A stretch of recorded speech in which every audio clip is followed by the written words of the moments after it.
diagnosed with mild dementia a year ago. And at the time I had no clue at all what that meant, what it was, and the kind of toll it was going to take on her and me and family.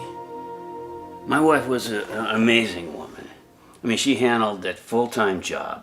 She got the kids up and out of the house in the morning at school. I don't know how she accomplished that. She got me up out of the house in the morning, off to my jobs, And then she handled the books. She handled the check work. She paid for everything. I mean, it was like everything was like truly organized. And now she can't handle most of that stuff. Okay, remember who drew this? No. She did. Who's that? Oh, that's Abigail. No, that's Sarah. That's Sarah. Oh, Sarah. Yes, that's Sarah. And her? No, I don't know who it is. Teresa?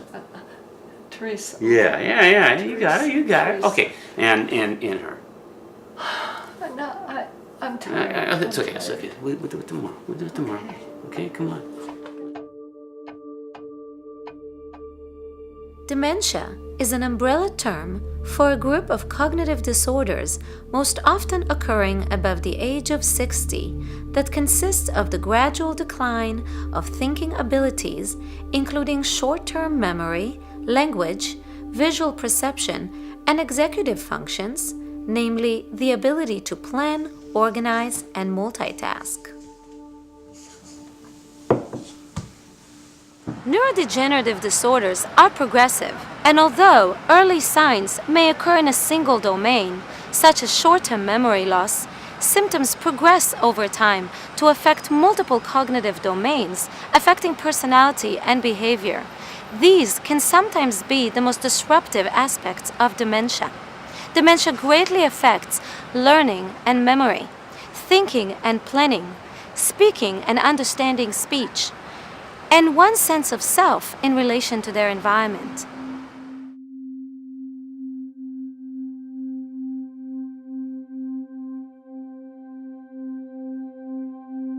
There are many different causes of dementia in persons over age 65, but by far Alzheimer's is the most common.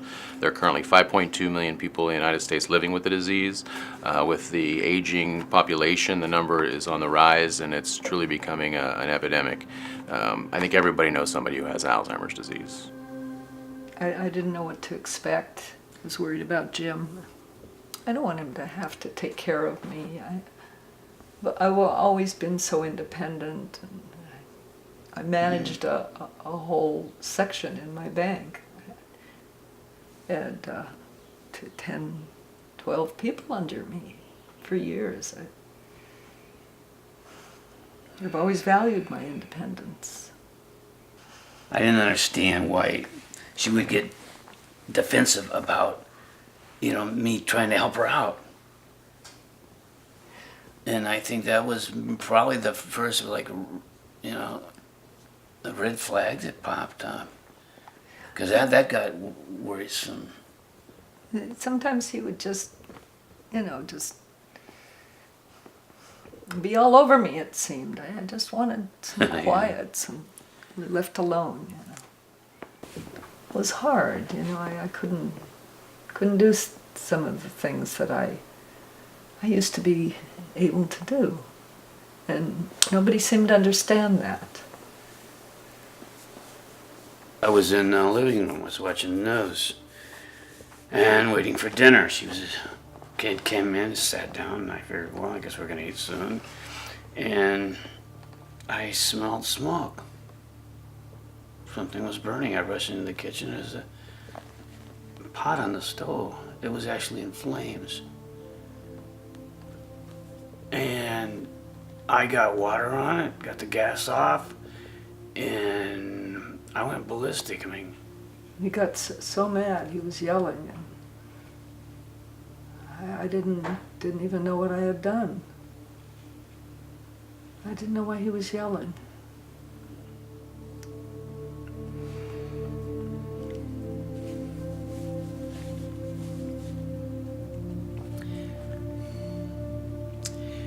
I just don't like where it's going.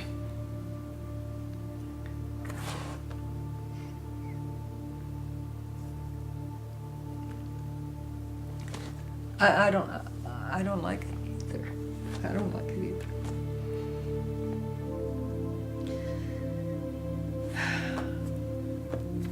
It's so hard. It's so hard, and I'm worried it's just going to keep getting worse. As Alzheimer's disease progresses in the brain, the symptoms of dementia also progress. They progress to the point where an individual can no longer communicate effectively or recognize their loved ones, or even dress themselves. But Alzheimer's isn't the only cause of dementia. There are other things that can affect the brain, including multiple strokes and other forms of neurodegenerative disease that cause abnormal proteins, such as frontotemporal dementia, Huntington's disease, Lewy body disease, and Jakob-Creutzfeldt disease. No, not now. While we understand the differences among these diseases, to date we don't have any cures for neurodegenerative diseases of the brain that cause dementia. However, we remain hopeful that scientists are working hard to one day help us find cures to these diseases. Understanding dementia requires a basic understanding of how our brain works. An adult brain contains about 100 billion nerve cells called neurons that receive and transmit signals in a network of over 100 trillion points. Neurons are the key cells destroyed by Alzheimer and neurodegenerative disorders. The brain shrinks dramatically, affecting most cognitive and higher functions. Scientists believe that there are two major proteins that become abnormal and lead to nerve cell death. One of these is amyloid, a protein that is overproduced and accumulates in the space outside of neurons, interfering with nerve transmission. The second is tau, a protein that becomes abnormal and accumulates inside the neuron, causing it to malfunction. Nutrients and other essential supplies can no longer move through the cells, which eventually die. The course of the disease depends in part on the age at diagnosis and whether other health conditions exist, such as heart disease, stroke, or diabetes. Neurodegenerative disorders develop gradually. In the initial stages, only isolated impairments may exist.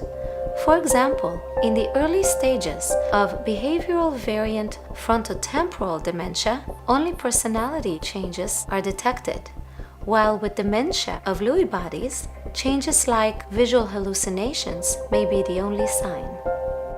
As all of these diseases progress, more functions become impaired, and it is difficult to tell one dementia syndrome from another in late stages. By the time symptoms are apparent, the disease has been in the brain for up to 2 decades. There is a period of time before the full-blown dementia of Alzheimer's disease appears, and this period of time is called mild cognitive impairment. During this interval, an individual may experience abnormal test scores on neuropsychological evaluation, but yet still be able to function normally in most of their routine activities of daily living. This is an interval of time that when powerful treatments become available, we may be able to intervene to prevent further deterioration.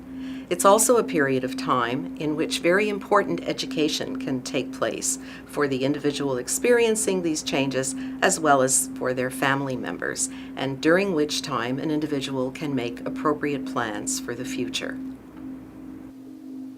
It's a real challenge. Every day it's a struggle, a struggle for her, struggle for me. She has to live with the symptoms, and so do I. But I love her. We're gonna weather the thing. And we're gonna be a lot better off than if we tried to do this alone. There's help out there for this. With the right team put together, we can manage and improve the quality of your loved one's life, of Carol's life, my life. Our lives together is going to be much, much better. It's manageable. You're not helpless.